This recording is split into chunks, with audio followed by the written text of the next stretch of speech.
అందరికీ నమస్తే అండి. నేను పాస్తా చేస్తాను చూడండి. ఇక అద్దపావు పాస్తా, ఇక 4 పచ్చిమిర్చి కట్ చేసుకున్న, చిన్న సైజు టమాటా ఒకటి, కొంచెం కొత్తిమీర, ఒక ఉల్లిగడ్డ. ఇక గిన్నె పొయ్యి మీద పెట్టుకున్న, నూనె పోసి చూడండి. నూనె కాగిందండి. ఇప్పుడు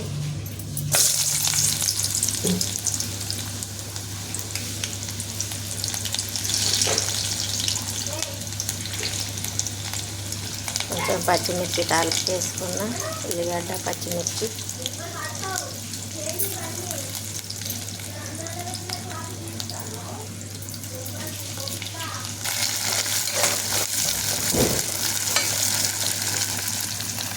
ఇప్పుడు పాస్తా వేస్తానండి.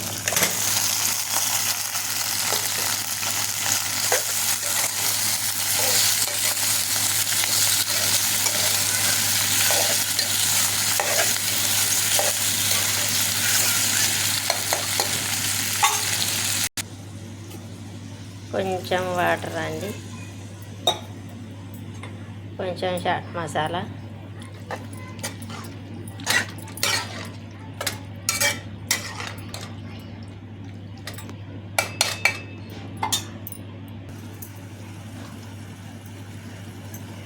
సరిపడా ఉప్పు అండి.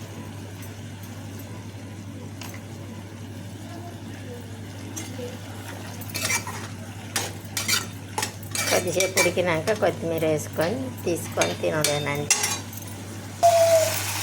ఇప్పుడు కొంచెం కొత్తిమీర వేస్తా. వేడి వేడి పాస్తా రెడీ అండి. ఆ పాస్తా మీకు నచ్చినట్టయితే లైక్ చేయండి, షేర్ చేయండి, కామెంట్ బాక్స్లో కామెంట్ పెట్టండి. ఎట్లా చేసుడో నాకు కూడా ఎక్కువ తెలియదు. నా బిడ్డ చేయంగా చూసినప్పుడప్పుడు చూసి చేసిన. కరెక్ట్ అవునో కాదో కామెంట్ బాక్స్లో మాత్రం కామెంట్ పెట్టండి. బాయ్ అండి.